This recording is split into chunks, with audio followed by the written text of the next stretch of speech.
Hey, everybody, and welcome back to the Warrior Way. It's Yoni. I am divorced. I have children. We're all basically teenagers. My youngest is 12, so she's becoming a teenager. But she's in that stage of the way she is hanging out with the friends, and they're all hanging out with friends and doing their own thing and being creative, and it's beautiful. And I remember what Ram Dass said in one of his lectures. Someone asked him about like, well, how do I like become spiritual and how do I meditate and how do I have that free time? I can't really go on this journey of spirituality with children. It's like they take over my life and it's really difficult. I think it was a mother, so it's definitely more on the mother side of it than maybe the fathers. The fathers would say like, well, especially if they're married, like maybe the mothers are at home most of the time and the dad is like out working so he can work on himself too. And you see that in the religious lifestyle. Like I mentioned, I was in the Jewish religious lifestyle, and the men are like at synagogue, and the men are learning in yeshiva, doing Jewish studies, and the men are out working on themselves. But the women are in the house a lot of times dealing with the kids. And in a divorce situation, both parents have to be with the kids when they're with the kids. And I've realized in my journey that exactly what Ram Dass said, that no, your children are your work. The work you have to do is with your children. It's the spiritual journeys together with them. Like they kind of show you the way. I'm in this place of where my kids literally are.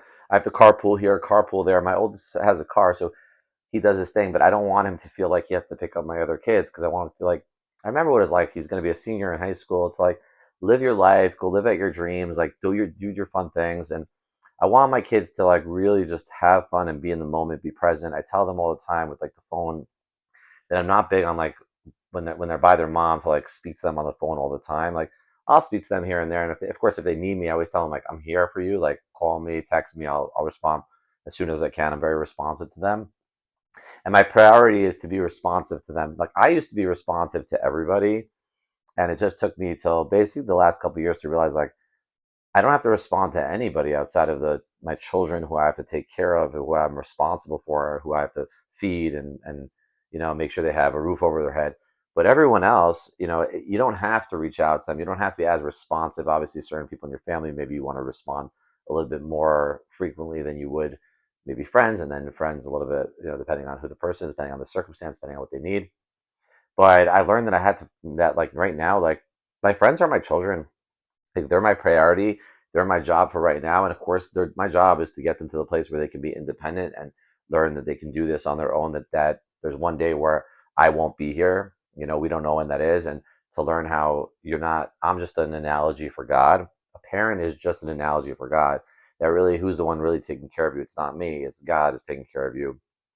I'm just the person who reminds you that, like, just like you rely on the parent to fully take care of you, that the parent that you could just have fun. I tell my children, like, I got your back, I got you. Go live it now. Imagine, like, you're told, like, I told my kids, like, you have a roof over your head and food to eat the rest of your life. Now go live and enjoy. Just go have fun. You could always come back. You could always crash by me when you get older. You could always stay by me as long as you want. You'll never feel like you never feel you're going to be left stranded. And I think it's a very important feeling to tell your children, no matter how wealthy you are. Now I'm not the wealthiest guy in the world, but I am wealthy because I have everything I need in this moment. If you have everything you need in this moment, you are wealthy because you don't know what's going to come tomorrow. And then you trust in the divine timing. You trust in the signs of God. You trust that just like he has you in this moment, just like he's taking care of you up until now, he's going to continue to take care of you. And if you didn't have that feeling up until now, it's very important to change your mentality, to embrace that feeling of positivity and that be optimistic. You create your own reality. We create our own situations. And when we speak into existence the fact that God has us, then God says this, yes, yes. And he says, you can't fake it. People say fake it to make it. You have to really know it. You have to know it. And how do you know it? You breathe. And like I talk about a lot, you breathe into that feeling, and then all of a sudden, like through the meditations, through the deep breathing, through paying attention and being aware, you start to see God in every single moment. Like when my kids ask me to come pick them up, I'm like, yay, I got something to do, I have an activity, and I can't wait for that moment. And drive slowly, there's no race, and you get there when you get there, and you drop them off when you drop them off, and you bring stuff when you bring stuff, and you have to go to the supermarket, and there are always things to do. Like Ram Dass would say, like, someone would say to him, like, well, if God already knows past, present, future, right? Like, then you don't have to do anything. So what's the point of doing anything? Well, the point is, like, well, you get tired and you want to go to sleep. You have to go to the bathroom. You get hungry, so you have to eat. So then, but if you run out of food at your house, you have to go to the store to get it. So there's always activities you have to do. Now we add in a lot more stuff. Like if we just realize we're nature, just like a bird will get food at the exact moment the bird's supposed to get food, and the tree's going to get the rain when the tree's supposed to get the rain, and every entity knows that they're just going to get as they're going to get, except for humans. Humans have this feeling that we're going to run out. There's like, oh my god, I have to go work to make the green paper to then I could go. And yes, I understand that, and exactly where you are, you have to go do. And if that's what you have to do, then that's what you have to do. And that's your clue to know what to do. And any of the spiritual teachers will tell you that the actual thing that you really should be doing is the things that bring you joy. Those are the things that pull you to go enjoy yourself, and to, if you want to do something, don't look at the money, just go do it. And of course, people will say, what if you don't have the money? Well, here's the question that people have. Like, it's like, use a concert ticket that I bought a few weeks ago. People will say, I don't have the money. But what if you do have the money? Most of the time, people have the money, but they don't want to spend it in that moment because they're afraid if they spend it in that moment, they won't have money for something else. But you have the money right now to go ahead and do it. So why don't you do it if you really want to do it? Now, if you don't want to do something, okay, I understand. But when it comes to the things that you want to do, I've learned to start doing them. Like if I want to take myself somewhere, I will go. What happens to be in the journey that I took, that there's a lot of things I just don't care about doing anymore. And you have to really know what it is you really want to do. Like, it's amazing that you just stop caring about certain things. But if there's a Dave Matthews concert that's relatively nearby, and I want to go, I'm going to get tickets as long as my children are not around. Because if I have them, then they're my responsibility. Then I'm going to go. If it's far away and it's annoying, I was looking sometimes to go like to different states, and like there was connecting flights and then finding a hotel. And really, it wasn't about the money more so than it was about like, oh, I don't like this planning. I don't like this whole thing of planning. Like, I don't want to do it. And then that's your understanding of what you don't want to do. And with children, it's like that as well. You know, sometimes they do things that are like annoying. Like I have to drive one kid and then pick up the other kid in a completely different direction. And then I come home, and then 2 minutes later I have to go back out to pick up the other one to bring them home. And then I made dinner, and then like my son will text me like, "Oh, I have plans with my friends. Like, and can you put the food away?" I'm like, "Oh shoot, I just warmed up all this food. I got to put it all away now."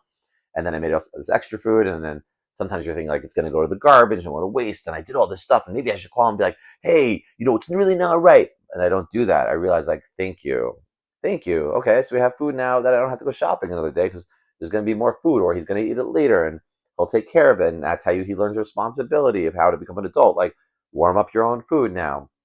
But it's all a perspective. It's all how you take it and how you go moment to moment and different things that come up. And a parent's job really is just to be the parent, and to make sure the kid is seeing how you're not reactive, and how you're calm, and how you're loving, and how you just want them, like, I got all take care of all your responsibilities, and you just go.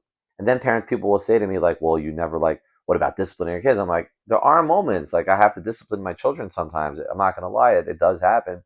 It's few and far between, because they really embrace my way, that they're okay, and they learn to play. But sometimes, yeah, I have to be strict sometimes. Sometimes I have conversations with my boys about how they're behaving, or my daughter about what's going on with her.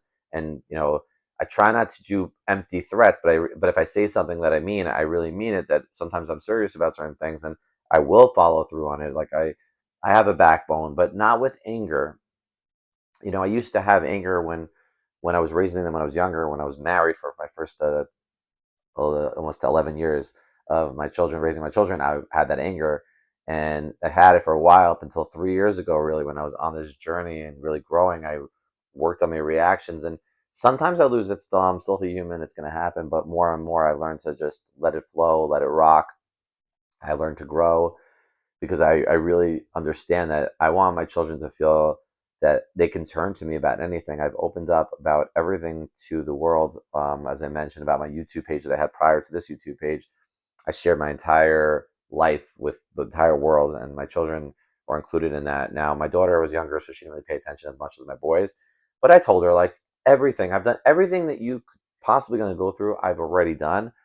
I've done it all. I'm not scared to discuss any topic, whether it's sex, whether it's parties, whether it's guys and girls, all kinds of stuff. The spectrum is open, and I've touched every topic. I've watched certain shows with my children to help them understand certain things, and they could ask me questions. And I'm okay with everything because I want them to know they have a place, they have a safety, and the ability to come to somebody, not to be scared that I'm going to react to them if they do something that quote unquote is wrong. I don't believe that there's really anything that's wrong if you did it already, because if you did it already, God allowed you to do it. It means you were supposed to do it in that moment, even hurting somebody.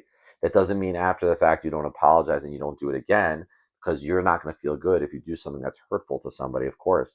And you might have a consequence of punishment because of what you did. There's no question about it. But ultimately, it's to embrace that child with love. It's to give them love no matter what has happened, to give them that place that we're here to make this journey smooth, this journey calm, this journey relaxing, and just this journey of coming home together to this place called home. And this home, it's a metaphor for the ultimate home of where we go after we leave this place. We go back to our home, right? For the same place we were before we got here, which again is the mystery of life. So I hope this helped you guys. And if you have children or if you're a child, you're listening to this, and maybe you can send it to your parent. And if you're the parent, I hope you appreciate it and just learn to be here. Learn to that the kids are just here to really help you. They're giving you lessons. They're teaching you how to have joy. If you look at them, they'll teach you how to be. I learn from my children. They are my teachers. As much as I am their teacher, they're my teacher as well. Thank you so much for listening. And if you did like this video, please like, share, and subscribe. Thank you so much.